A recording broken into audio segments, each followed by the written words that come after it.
नमस्कार मंडळी. तर आज आपण बनवणार आहोत काजूची करी. कढी नाही हां, करी करी. तर त्यासाठी मी घेतली कढई. कढईमध्ये टाकलं तेल, त्याच्यावर जिरा टाकला, त्याच्यानंतर कांदा टाकला, टमॅटो टाकला आणि मस्त डवळ केलं.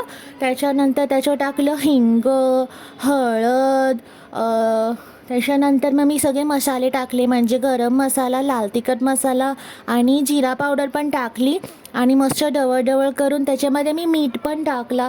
त्याच्यानंतर मी हे वाटण टाकलं. वाटण होतं सुकं खोबरं आणि मी कांदा घेतला होता, त्याच्यामध्ये तेजपत्ता, काळं मिरी, लवंग आणि ते दालचिनी टाकली होती. ती मस्त भाजली आणि त्याचं वाटण केलं होतं, तर ते टाकला. त्याच्यानंतर काजू टाकले, ते मी स्वतःच साफ केले होते, त्याच्यामुळे थोडेसे तुकडे असतील तर ते इग्नोर करा.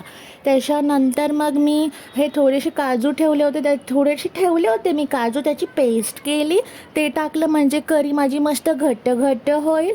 त्याच्यानंतर मस्त शिजवून घेतलं. ते काजू पटकन शिजतात आणि मग त्याच्यावर मस्त कोथिंबीर टाकली आणि इट्स रेडी.